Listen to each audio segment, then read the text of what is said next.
manhã também que nós, como pais, nós devemos lançar os nossos filhos para o propósito que o Senhor tem para eles, né? Eu contei o testemunho e aí eu até achei, mandei para a Caliana e para a Alessia, né, Alessia? Cadê a Alessia? Tá ali. Vocês podem pesquisar no Google lá, Ministério de Dança Infantil, Movimento, Adoração em Movimento. Vocês vão ver Flávia ali, ó, Elisitória, né, pequenininha. Deve ter uns 10 anos mais ou menos isso já, né? E elas, desde muito pequenininha, como as meninas que estavam aqui hoje, né? Eu estava aqui olhando as meninas pela manhã e agora à noite também.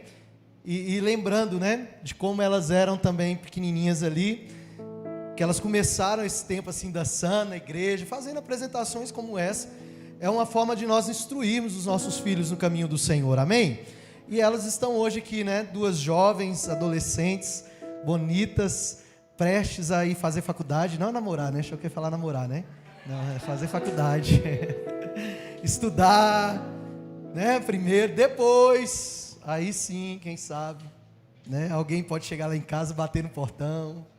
Esse cara vai ter que estar muito bem na fita, viu? Para chegar, né? Mas vale a pena, queridos, vale a pena investir nas crianças, esse tempo que vai haver aí, né? De adoração, de consagração, de busca. É um tempo de ensinar as nossas crianças. Se não fosse isso, elas não estariam sendo alvo, né, de tantas investidas do mal. Amém? E eu creio que o Senhor está nos dando a oportunidade, como igreja, como pais, como família, instruirmos os nossos filhos na realidade daquilo que Ele tem para nós. Amém? Ó, quem está em pé ainda, abriu 2 lugarzinhos aqui do seu lado, não é, querida? Tem 2 lugares aí, na frente da Márcia Denilson, tem 2 lugares aqui. Tá bom? Deixa eu ver se tem mais. Tem mais um ali do lado da Priscila, do lado do Gabriel. Gabriel? Do lado do Gabriel ali também tem um. Amém? Então, se achega aí, e se não tiver lugar aí ainda, pode sentar aqui, não tem problema. Queridos, abra comigo a sua Bíblia, por favor, vamos meditar na palavra. Eu estive já pela manhã aqui compartilhando algo que o Senhor colocou no meu coração, e eu quero continuar nesse domingo de celebração, domingo de Páscoa, né? Dia de celebrarmos ao Senhor, de estarmos felizes por aquilo que Jesus fez por nós, amém? Quantos estão felizes aí? Vamos celebrar essa Páscoa hoje, amém? E a gente celebra a Páscoa também, de um jeito diferente, mas a gente celebra. O importante é que Jesus veio, viveu, morreu e ressuscitou. E é isso que nós queremos celebrar aqui nessa noite. Eu quero que você abra sua Bíblia em 1 Coríntios, capítulo 5, verso 7. 1 Coríntios, capítulo 5, verso 7. Fermento velho, nem com o fermento da maldade e da perversidade, mas com os pães sem fermento, os pães da sinceridade e da verdade. Amém? Feche seus olhos, vamos fazer uma oração.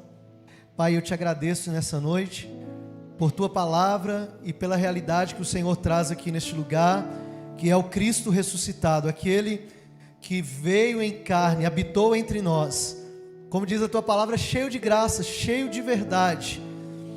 E mesmo sendo Deus, Jesus, ele não usurpou que o fato de ser igual a Deus era algo que ele deveria se apegar. Obrigado, Jesus, por tua grandiosa obediência ao ponto de se sacrificar por nós naquela cruz. E a tua morte, o teu sacrifício, estabelece em nós a oportunidade de encontrarmos a vida, e vida eterna e em abundância, como o Senhor tem para cada um de nós. Obrigado, Jesus, por tamanha bondade e misericórdia, e que o Senhor nos conduza nessa noite, conforme a Tua palavra, nos conduza, Senhor, na realidade do que o Senhor tem para nós, porque só o Teu nome é digno de ser exaltado, engrandecido. Só o Senhor é digno de toda honra, de toda glória, de todo louvor e de toda adoração, e não há outro além de Ti, não há outro em quem nós podemos colocar a nossa confiança e a nossa esperança. Tudo vem de Ti, tudo está em Ti, não há, Jesus, não há outro. Aleluia. Você concorda? Diga amém. Glória a Deus. Hoje é um dia que o Senhor preparou, né, para nós estarmos aqui celebrando a Ele. Talvez você está aqui nos visitando há pouco tempo, não sabe, mas Dia 3 de abril de 2016 foi a primeira vez que o Senhor nos permitiu abrir as portas desse lugar, fisicamente falando, para nos reunirmos como igreja. E nessa oportunidade, desde que o Senhor nos chamou, de lá para cá já são 7 anos que nós estamos aqui fazendo e nos doando naquilo que o Senhor nos confiou. E talvez se a gente fosse preparar, se a gente fosse programar, né, não daria tão certo como deu nesse domingo de Páscoa e de celebração. Não houve em nós assim uma organização proposital, mas eu falei de manhã, né, que o nosso Deus, ele realmente não é gente, ele não faz coincidências, existe uma cristocidência, Cristo preparando todas as coisas. E aprove a Deus que exatamente nesse dia de hoje, segundo domingo do mês de abril, nós tirássemos esse tempo para celebrarmos o 7º ano da igreja em ação de graças ao Senhor, né? Agradecer a Deus pelo 7º ano.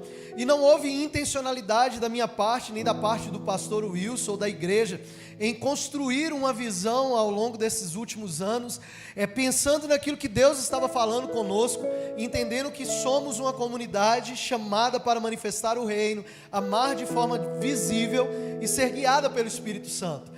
E talvez se a gente tivesse intencionalmente pensado sobre isso, seria algo também louvável, porque exatamente no 7º ano da comunidade, Deus está nos chamando a andarmos no Espírito. E esse andar no Espírito, esse se mover no Espírito, fala sobre uma realidade de descanso, fala sobre um tempo onde nós entendemos que o descanso vem, não um descanso por causa de um cansaço, mas um descanso de repouso, onde a gente pode confiar e saber que é o Senhor quem está conduzindo todas as coisas, de que é Ele quem está direcionando os nossos passos, de que é Ele quem está trazendo a paz que a gente necessita.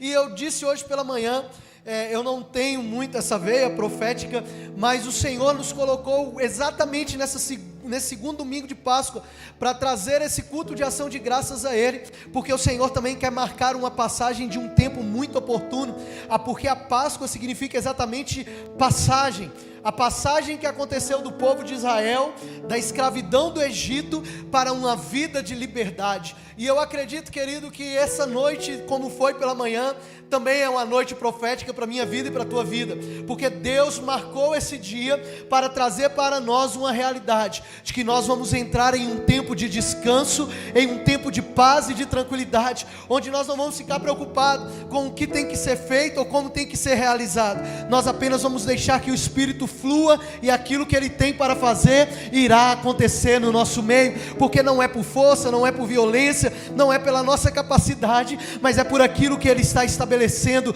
nos céus. Porque se nós andamos de acordo com aquilo que está estabelecido no céu, certamente não vai haver cansaço, certamente não vai haver enfado. Por quê? Porque o Senhor vai estar renovando as nossas forças, é Ele quem vai estar nos fortalecendo e dizendo para mim e para você: não desanime, não pare, não desista, continua, prossiga, porque eu estou com vocês. E celebrar hoje a Páscoa tem esse valor diferente no nosso coração. Hoje pela manhã os meninos louvaram uma canção que dizia assim: eu não me cansarei da tua presença. E como a gente tem orado isso aqui, e eu oro isso, e nem uma oração minha, uma oração de John Wesley. Ele falou: Senhor, que eu não me canse da tua obra. Porque é diferente você se cansar da obra, se cansar de algo que você está fazendo, e você se cansar em algo que você está fazendo. Então a oração de John Wesley é: Senhor, que eu não me canse da tua obra, mas que eu me canse na tua obra. Porque aqueles que se cansam enquanto estão entregando ao Senhor aquilo que eles foram chamados a fazer, o Senhor vai renovando as forças. Ainda que o nosso homem exterior se corrompa, todavia o nosso interior se renova, porque o Espírito de Deus está dentro de nós, renovando as nossas forças. E eles cantaram isso aqui hoje pela manhã, como cantaram também uma canção que a gente cantou no 2º aniversário da igreja, né, em 2017. Não é querendo ser saudosista, mas eu quero compartilhar isso com vocês hoje. Por quê? Porque faz parte daquilo que Deus está trazendo aos nossos corações. A Emily chegou ali agora, pouco antes do culto começar, os irmãos chegando, as cadeiras, né, tendo que ser colocadas aí fora semana após semana, e ela falou assim comigo, falou: pastor, quem diria, né? Hoje nós estamos aqui celebrando o 7º ano, mas quem diria que aquele violãozinho lá nas harpas, né, João? A gente cantando Toma os Pedaços, porque foi o trabalho que eu trabalhava ali com o João em 2006, 2007. Eu cantava ali, pregava a palavra, falava do amor de Jesus da minha forma. Era só um garoto ainda, um jovem, ainda sou jovem, né?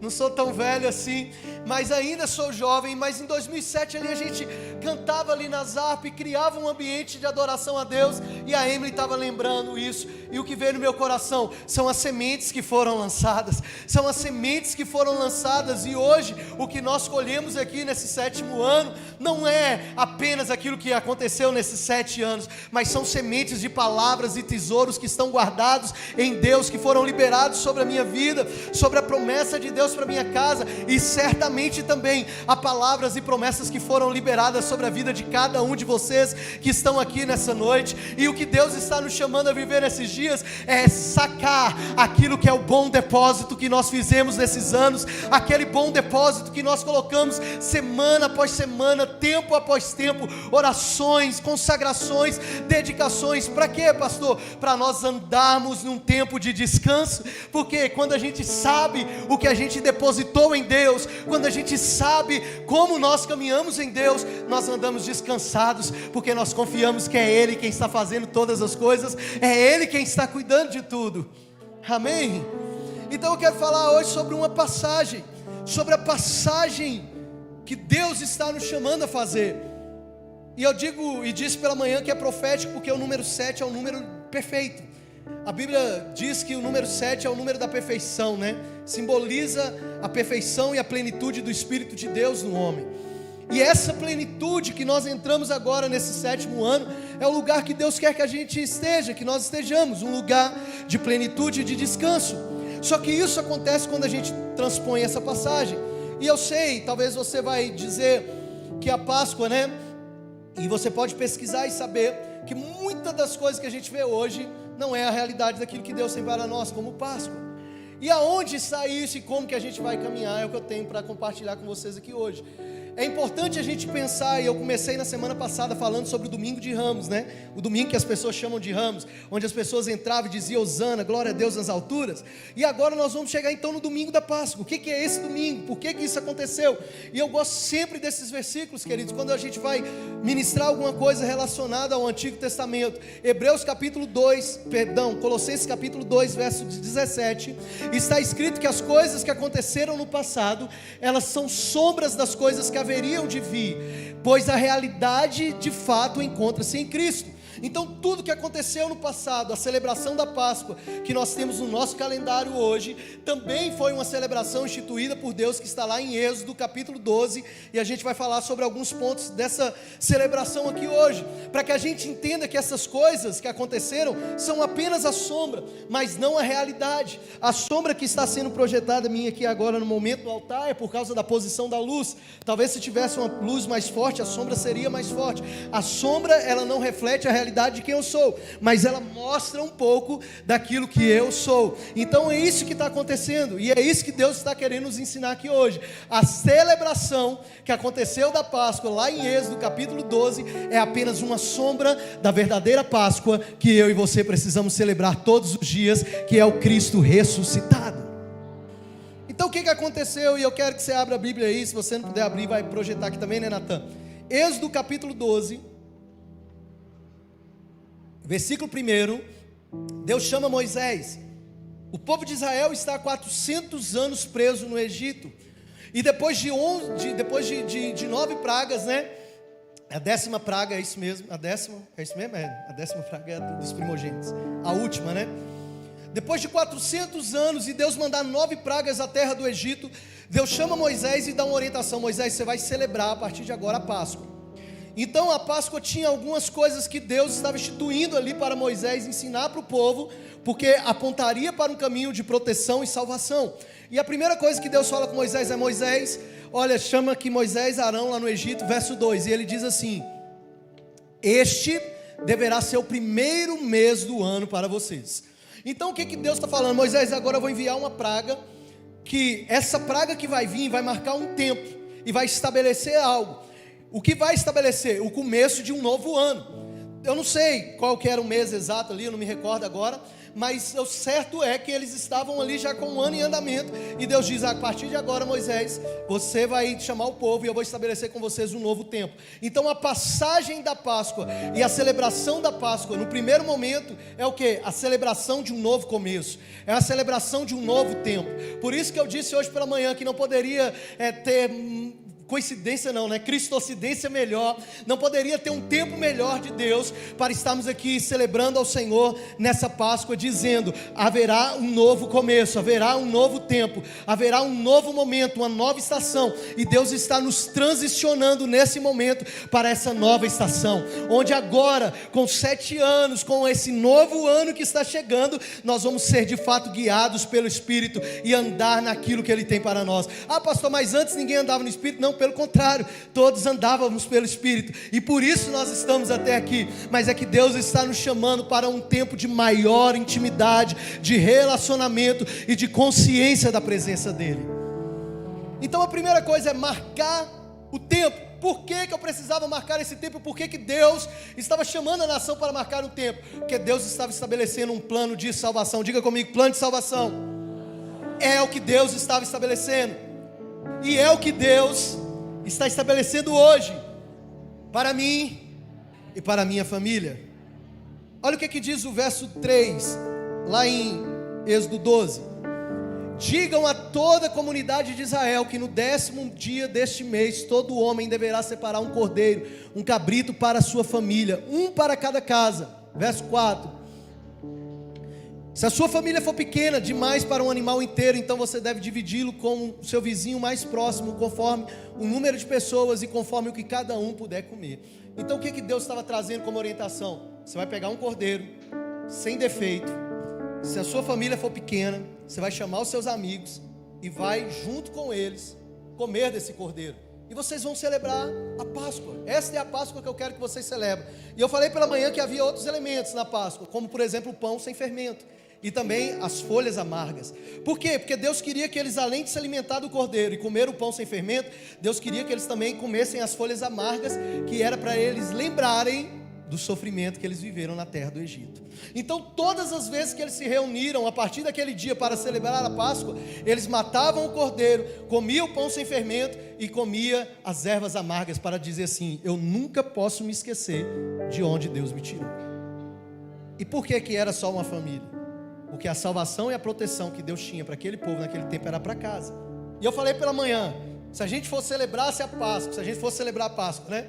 Olhando aquilo que a antiga aliança e o Antigo Testamento traz, a gente já está matando um tanto de cordeiro ano após ano.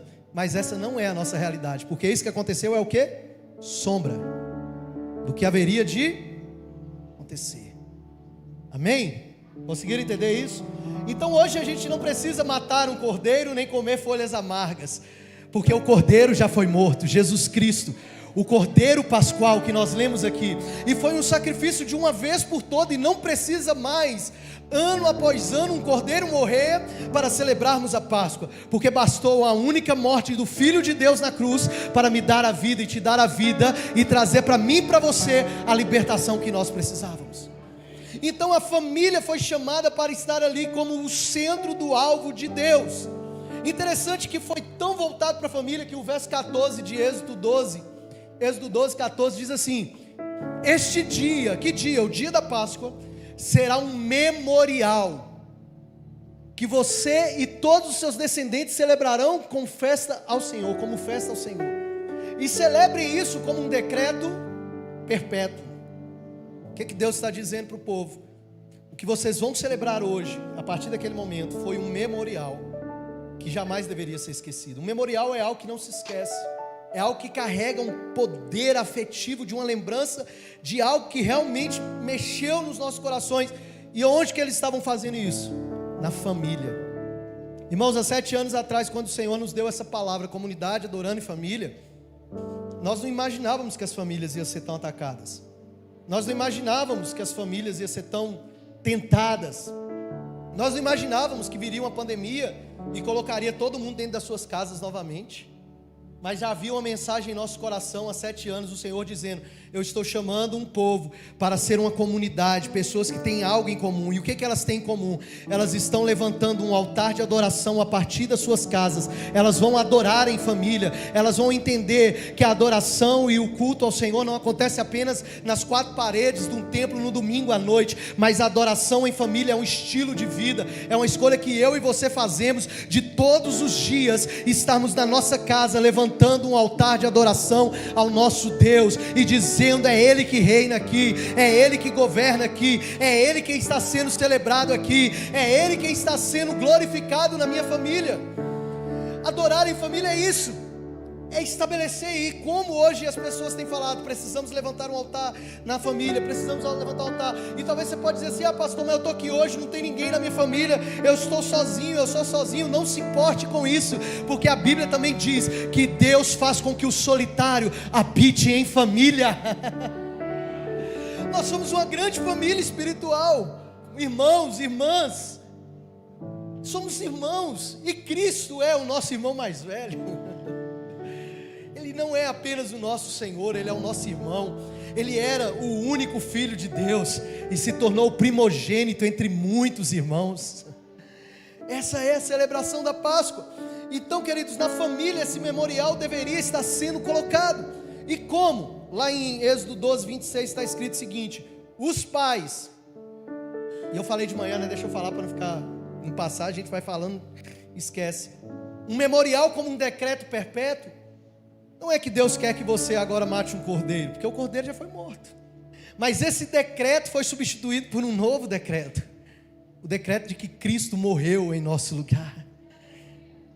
E agora a gente celebra a Páscoa não mais como a gente celebrava, não mais como a gente pensava, mas agora com a realidade de Cristo em nós. E Deus ainda disse para aquele povo lá, Moisés, verso 26, quando os seus filhos perguntarem o que significa essa cerimônia. Nós temos crianças aqui, você que é pai, eu imagino que todo ano nessas datas a gente precisa estar sentando e falando: filho, essa cerimônia significa isso. E eu te pergunto, né, se os seus filhos te perguntarem o que significa essa cerimônia, seus sobrinhos, né, seus netos, o que significa essa cerimônia? Aí Deus diz para Moisés, ensina lá Moisés para eles, que é o sacrifício da Páscoa ao Senhor, que passou sobre as casas dos israelitas no Egito e poupou nossas casas quando matou os egípcios. Primeiro, essa celebração deve ser sempre uma celebração daqueles que reconhecem a proteção divina do Senhor sobre os seus lares, aqueles que se reúnem com a sua família, aqueles que comem um chocolate em formato de ovo ou não, aqueles que tiram um almoço especial, preparam uma mesa, arrumam uma casa e têm uma consciência: nós estamos agora celebrando a proteção do Senhor sobre os nossos lares. Nós estamos nos alegrando, porque lá fora pode estar havendo morte, lá fora pode estar havendo lutas, problemas e dificuldades, mas o sangue do Senhor está sobre a nossa casa, a proteção do Espírito de Deus está sobre nós. E nesse tempo que o Senhor está nos chamando, Ele está dizendo: se assente à mesa, ensine aos seus filhos, fale na sua casa que esse dia é o dia que o Senhor os livrou da morte. E sabe o que vai acontecer, querido, quando a gente começar a fazer isso? Ao finalzinho do versículo: então o povo se curvou e adorou. Vai sair o som de uma adoração verdadeira e genuína em nossos corações, ao reconhecermos a proteção de Deus. E essa obediência está sobre nós, pais, aqueles que têm o papel de ensinar os filhos e conduzir as famílias dentro dessa realidade, a realidade de que essa é a verdadeira Páscoa. E se os pais não tivessem feito isso, queridos, certamente a família teria morrido. Então eu aprendo e entendo que a obediência e diligência dos pais garantem a proteção e a salvação nos seus lares. Nesse tempo que a gente está vivendo, um tanto de coisa está acontecendo, um tanto de coisa falando. A resposta que a gente às vezes fica procurando, né? Quem vai proteger, quem vai defender, quem vai garantir que isso não aconteça? Eu quero te falar nessa noite, sabe quem vai fazer isso? Primeiramente o Senhor, depois eu e você, dizendo: eu e a minha casa serviremos ao Senhor. Eu não vou abrir mão. Você não pode abrir mão. Você não pode abrir mão. É você e é eu que tem que ensinar aos filhos os caminhos do Senhor. Porque se os pais negligenciarem essa palavra, certamente os nossos filhos correm risco. Então que nessa noite a gente venha pensar sobre o verdadeiro sentido da Páscoa. Isso foi instituído lá em Êxodo 12. Como que isso se aplica a nós, pastor? E o que isso tem a ver com a gente? Nós lemos em 1 Coríntios 5,7 que Jesus é o nosso Cordeiro Pascual. Eu falei pela manhã e eu me recordo aqui, eu imagino a pergunta que Isaac fez para Abraão, que ecoou até Jesus, né? Onde está o Cordeiro? Onde está o Cordeiro? Quem lembra disso? Quando Deus vira para Abraão e fala assim: Abraão, sacrifica o seu filho Isaac, o seu único filho. O menino vai subindo lá para o lugar do sacrifício, e aí ele vai vendo, tem a lenha, tem o cutelo, está tudo aqui, mas cadê o cordeiro? E até o momento que ele chega no altar do sacrifício, Abraão coloca ele lá e ele obedece ainda. Imagina, querido, Abraão estava com quase 100 anos, Isaac era um jovem. Então você imagina Abraão com quase 100 anos virar e falar assim: deita aqui, Isaac. Deita aqui, Isaac. Não, estou brincando. Vou ficar aí. Deita aqui que eu vou te matar agora. Você vai ser o sacrifício. Até o momento que Deus intervém e traz o cordeiro. Mas eu imagino que a pergunta de Isaac para o pai Abraão foi como uma flecha no coração de Deus. E eu imagino que todas as vezes que Deus olhava para a terra e via a necessidade de um cordeiro, de perdoar pecado, e os homens ano após ano matando, sacrificando, matando, sacrificando, matando, sacrificando, eu imagino que Deus olhava e falava assim: eu preciso prover um outro cordeiro, porque esse cordeiro aí não está sendo suficiente. E eu imagino que havia na humanidade aquele grito: cadê o cordeiro de Deus? Cadê o cordeiro de Deus? E aí João, lá no capítulo 1, verso 29, ele vira para Jesus e fala: eis o cordeiro de Deus que tira o pecado do mundo. O verdadeiro cordeiro, aquele que vai morrer uma vez só, e ninguém mais vai matar mais nada, porque o cordeiro de Deus vai tirar o pecado do mundo. Esse é o cordeiro. A nossa Páscoa não é um coelhinho, e eu sei que você sabe disso. A nossa Páscoa é o Cordeiro de Deus que tira o pecado do mundo, o Cordeiro que foi morto, o Cordeiro que ressuscitou, e o Cordeiro que me trouxe vida e te trouxe vida. E é por causa desse Cordeiro que nós estamos aqui. Então a verdadeira Páscoa é o Cordeiro sendo morto e ressuscitando para nos garantir proteção. Porque como lá no Êxodo 12, antes deles saírem do Egito, a proteção, o anjo da morte vinha sobre a casa deles, e quando chegava ali, o anjo da morte chegava e via o sangue do cordeiro nos umbrais das portas, eles diziam: opa, essa casa é protegida. Lá em Hebreus 9, 22 está escrito que não existe perdão de pecados sem derramamento de sangue. E quase todas as coisas, segundo a lei, se purificam com sangue, e sem derramamento de sangue não há remissão. Sabe o que isso significa? Jesus precisou morrer e o sangue dele ser derramado como um único sacrifício de uma vez por todas, para que nós fôssemos livres do pecado. A Páscoa é a remissão, é o resgate, é a ressurreição, é a morte de Jesus matando a nossa morte na cruz. A Páscoa é a morte de Jesus matando a nossa morte na cruz. Por quê? Porque sem essa morte de Jesus, todos nós estávamos mortos em nossas ofensas e pecados, mas a morte de Jesus matou a nossa morte na cruz, e agora por causa da morte de Jesus, eu e você encontramos a vida eterna, e não uma vida qualquer, mas a vida em abundância que vem por meio de Cristo Jesus. Tem um pastor chamado John Owen, que ele falou o seguinte: que na morte de Cristo, a nossa morte foi morta de uma vez por todas. Na morte de Cristo, a nossa morte foi morta de uma vez por todas. Sabe por quê, querido? Porque a verdadeira Páscoa é Jesus vencendo a morte. A verdadeira Páscoa é Jesus dizendo: onde está a morte, o seu aguilhão? Vencida foste a morte. A verdadeira Páscoa é Jesus vencendo a morte e fazendo, sabe o que? Nos libertando e dizendo para aquele que tinha o poder da morte, dizendo para ele: você não tem mais poder sobre a vida.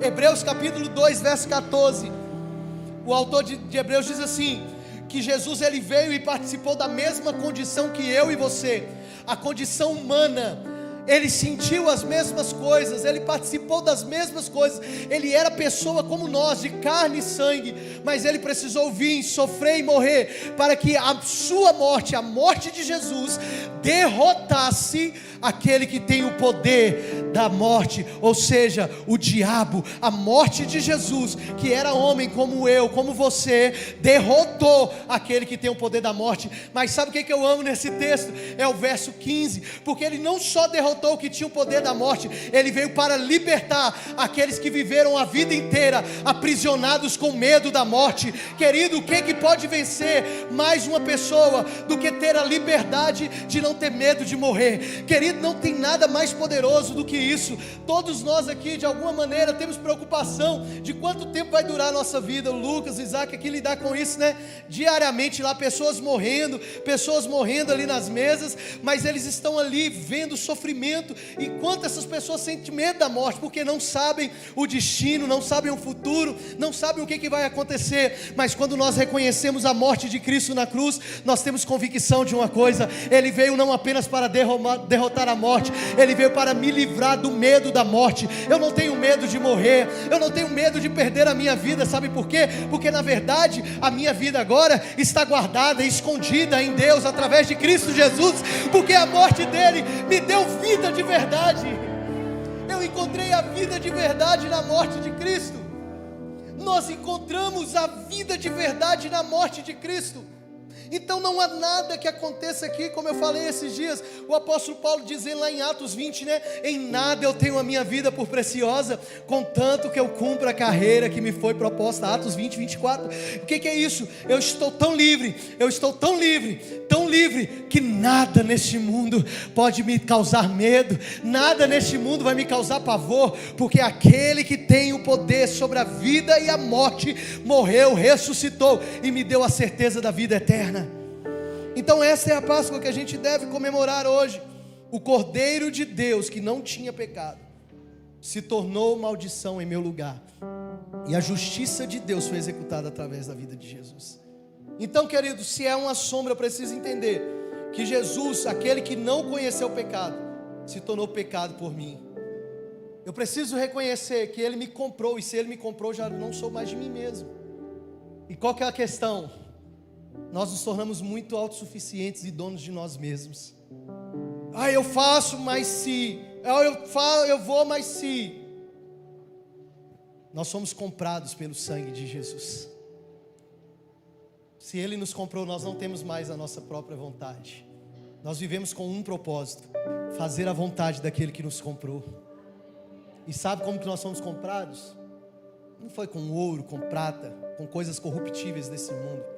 Primeira carta de Pedro, capítulo 1, verso 18, está escrito: porque vocês não foram resgatados e comprados, né, dessa maneira vã de viver. Vocês viviam de forma vazia. Olha lá, pois vocês sabem que por meio de coisas, vocês não foram comprados por meio de coisas perecíveis, como prata, como ouro, que vocês foram redimidos da sua maneira vazia de viver, transmitida pelos seus antepassados. Verso 19: mas como nós somos comprados? Nós somos comprados pelo precioso sangue de Cristo, como de um cordeiro, sem mancha, sem defeito. Foi dessa forma que nós fomos comprados, com o sangue precioso de Jesus. Não foi com riquezas, não foi com coisas dessa terra, entende? Foi com o sangue de Jesus. E Ele nos comprou para quê? Para que o plano dele se cumprisse, para que essa nova aliança fosse estabelecida. Qual aliança? Mateus 26, 28. Porque agora o sangue de Cristo, Jesus falou assim, o meu sangue é o sangue da aliança que eu faço com vocês, que é derramado em favor de muitos, para perdão de pecados. Então, querido, essa Páscoa que nós estamos celebrando aqui nessa noite, é uma Páscoa que nos traz uma consciência, uma passagem de um novo tempo, de um tempo em que nós vamos andar como aqueles que reconhecem a posição que foram colocados. Nós fomos chamados pelo sangue de Cristo, comprados pelo seu sangue, e esse sangue nos dá uma nova posição em Cristo, nos dá um novo lugar. Que lugar é esse, pastor? O lugar que agora nós somos transportados do império das trevas Colossenses capítulo 1, verso 13 está escrito isso: nós somos transportados do império das trevas para o reino do seu Filho amado, o Filho amado de Deus. Agora nós não estamos mais vivendo aqui como alguém que vive sem esperança, nós estamos vivendo aqui como aqueles que pertencem a um reino, ao reino do Filho amado de Deus, ao reino de Jesus. É nesse reino que nós estamos posicionados, é neste lugar que nós devemos andar, é dessa forma que nós devemos caminhar. Amém? Então celebre a Páscoa com a consciência de quem você é, de como você foi comprado, para que você foi comprado. Apocalipse 5:9, o Senhor diz: porque Ele nos comprou e nos constituístes reino e sacerdotes. Reino e sacerdotes. Verso 9. Verso 10, que fala isso, né? Deixa eu ver se é o 10. Tu os constituíste reino e sacerdotes para o nosso Deus, e eles reinarão sobre a terra. Nós falamos aqui de manhã, né? Quando nós alcançamos essa verdadeira Páscoa e libertação, há uma mudança no sacerdócio. Lá em Êxodo, as famílias fizeram a Páscoa na casa. O que era isso? Um prenúncio daquilo que Deus estava chamando as famílias a fazerem. Entrem para dentro das suas casas, fechem as suas portas, celebrem o Cordeiro que foi morto, relembrem das coisas passadas, das dificuldades que vocês enfrentaram e de onde Deus está tirando vocês. Comer o pão sem fermento, como diz em Corinto, é o que? O pão da sinceridade, da verdade. Não tem maldade, não tem mentira, não tem engano. A sinceridade e verdade na relação, na comunhão, de verdade. Faça isso, entre para dentro de sua casa, celebre essa Páscoa. É um prenúncio daquilo que Deus estava apontando agora, que Jesus veio, morreu por você. Faça isso dentro da sua casa, estabeleça um altar de adoração. E outra, o sacerdócio mudou. No Antigo Testamento, só o sumo sacerdote entrava para pedir perdão dos pecados. Mas no Novo Testamento e na Nova Aliança, a Bíblia diz em Hebreus que Deus nos deu um livre acesso. O véu do templo foi rasgado, e agora nós somos feitos sacerdotes. Nós somos sacerdócio real. E quem anda com a mentalidade de sacerdócio real é diferente da mentalidade de sacerdócio levítico do Antigo Testamento. Porque no sacerdócio levítico precisava de alguém ir lá interceder e fazer no lugar do outro que pecou. Mas no sacerdócio real você tem liberdade de estar com Ele, você tem liberdade de falar com Ele: Pai, eu estou aqui miserável, pecador, cheio de falha, cheio de dificuldade. Ele está dizendo: ô meu filho, eu sei disso, por isso eu enviei meu filho para morrer. Sabe por quê? Porque agora, se você confessar os seus pecados e deixar os seus pecados, você vai ser perdoado, porque agora você tem um advogado diante de Deus, Jesus Cristo justo. Ele morreu como um cordeiro, mas está lá como um leão, vivo, gritando e dizendo: esses aqui são meus, o meu sangue comprou. Quando Ele olha para mim e para você, Ele vê, querido, o sangue dele em nós, e o mal não pode nos tocar, porque o sangue de Jesus nos comprou e Ele nos redimiu.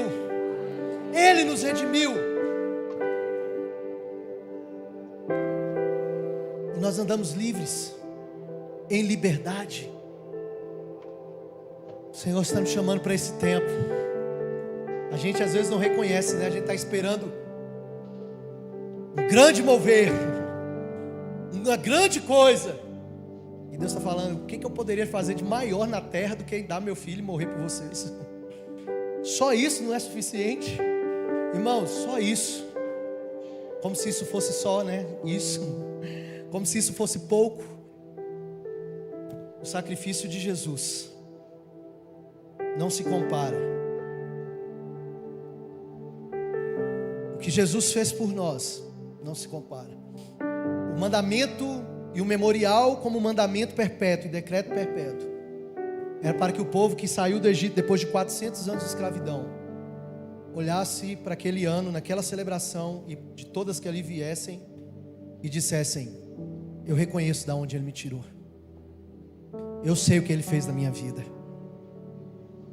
eu sei o que Ele fez na minha vida.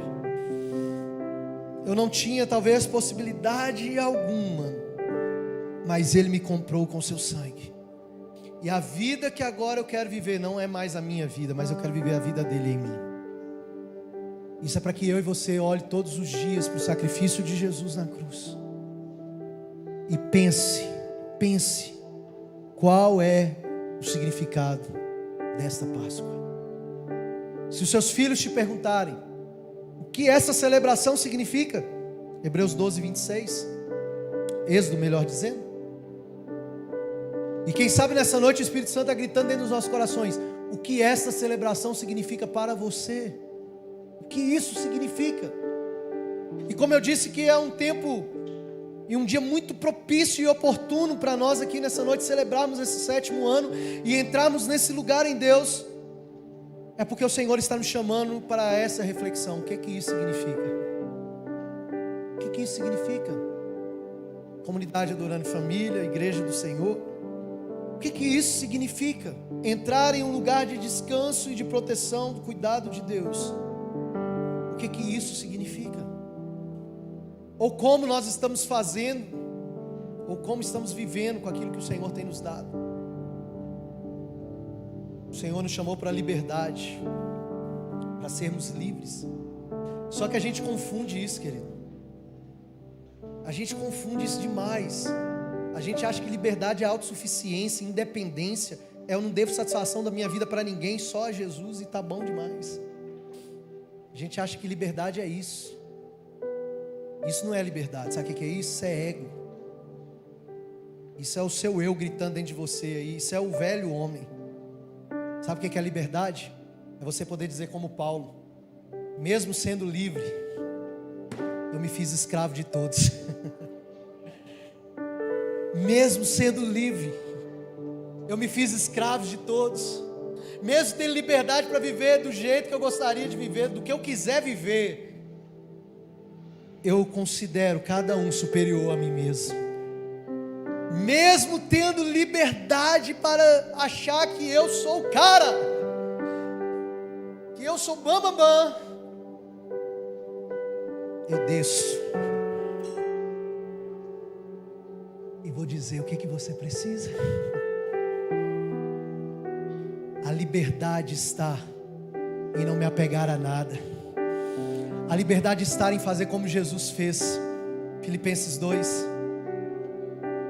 De mesmo modo, tenham em vocês o mesmo sentimento que houve em Cristo Jesus. Versículo 5, 6 a seguir, né? Filipenses. Que mesmo sendo Deus, não levou em consideração o fato de ser Deus. Ele não se apegou a isso. Sabe por quê? Porque ele era livre. Ele era livre. Ele era livre. Ele era livre. Eu não quero me apegar ao fato de achar que eu sou ou que tenho alguma coisa. Eu quero ser livre. Porque não tem a ver comigo, não tem a ver com o nome de uma denominação. Tem a ver com a liberdade que Ele me deu e que Ele te dá. Então ele não considerou que o fato de ser igual a Deus era algo que ele deveria se apegar. Pelo contrário, ele se esvaziou. Essa é a verdadeira Páscoa. Ele se esvaziou. Ele assumiu a forma de servo. E sendo encontrado na forma de servo, ele foi humilhado até a morte. E morte de cruz. Ah, queridos, a liberdade nos coloca no lugar onde não importa o sofrimento que a gente tenha que passar, esses sofrimentos vão contribuir para a pregação do Evangelho. A liberdade nos coloca no lugar onde você silencia-se diante dos seus acusadores, como Jesus. Pilatos virou: abre a boca, fala alguma coisa. Jesus: eu não tenho nada para falar. Como uma ovelha muda, ele foi levado ao matadouro, mas ele não tinha pecado. E nós muitas vezes nos colocamos num lugar melhor do que Jesus. A gente quer se defender, quer falar, quer mostrar o nosso ponto de argumento. Eu tenho que colocar a minha visão. Jesus está se lixando para a nossa visão, irmão. Ele está querendo que a nossa visão seja a visão do céu. Aí sim Ele vai se importar. Porque quando for a visão do céu, aí olha lá, Ele vai ser obediente até a morte de cruz. Nós vamos conseguir ser obedientes até a morte de cruz, dia após dia. Nós vamos pegar a mensagem que Jesus falou: aquele que quiser vir após mim, negue-se a si mesmo, toma sua cruz e siga-me. Aí nós vamos andar com a mentalidade de sacerdócio real. Sabe o que é a mentalidade de sacerdócio real? Eu não estou me importando com aquilo que eu faço, com aquilo que está bonitinho na plataforma. Eu estou importando com o meu relacionamento com Ele. Eu estou nele, eu estou com Ele, eu estou vivendo por Ele, para Ele, porque dele, por Ele são todas as coisas. Aí eu vou viver a realidade da Páscoa. E sabe o que acontece depois que Jesus vai ser obediente até a morte de cruz? Olha o que diz os versos seguintes lá, voltando lá em Filipenses 2. Pelo que Deus o exaltou, pelo que Deus o exaltou, e lhe deu um nome que está acima de todo nome, para que ao nome de Jesus todos os joelhos nos céus e na terra se dobre e toda língua confesse que Jesus Cristo é o Senhor. Aleluia! É essa realidade que nós queremos viver nesses dias, como sacerdócio real. E eu falei isso aqui, a gente vai entender o que Deus está nos chamando a fazer e a viver. Você não foi chamado, você não é chamado para andar, né, com pires na mão. Eu falei isso aqui, o pastor Luiz fala isso, né? Falei com o Jânio esse tempo atrás. Quando a igreja anda no sacerdócio real, ela está tão com Deus, tão com Deus, tão com Deus, que aonde ela chega, Jesus chega primeiro e faz o que tem que fazer. Você não entendeu isso, né? Deixa eu te falar então. Quando você estiver andando em sacerdócio real, você vai estar tão com Deus, que aqueles problemas que você enfrenta no seu trabalho, na rua da sua casa, aqueles demônios que estão prendendo as pessoas nos vícios, quando você chegar, a presença de Deus vai ser tão forte, tão real, tão verdadeira, que o mal vai ter que sair por terra, o mal vai ter que ir embora, porque você está se movimentando não por aquilo que você faz, mas por aquilo que você carrega, que é a glória da presença de Deus na sua vida. Entendeu isso aqui, sim ou não? Você não vai precisar ficar pedindo, né? Irmão, como eu peguei essa palavra? Deus nos chamou, não foi a prefeitura para cuidar de órfão e viúva. Deus chamou a igreja.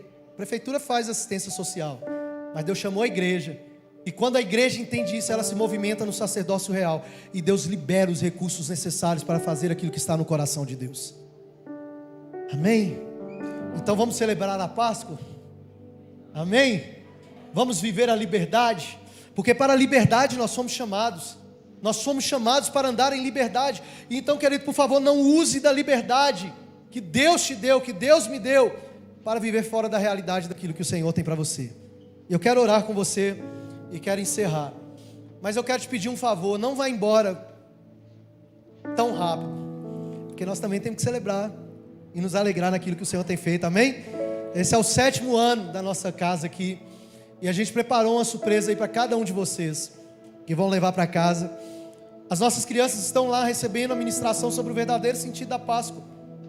Vão comer chocolate em formato de ovo? Vai estar lá, irmão, sendo ensinado.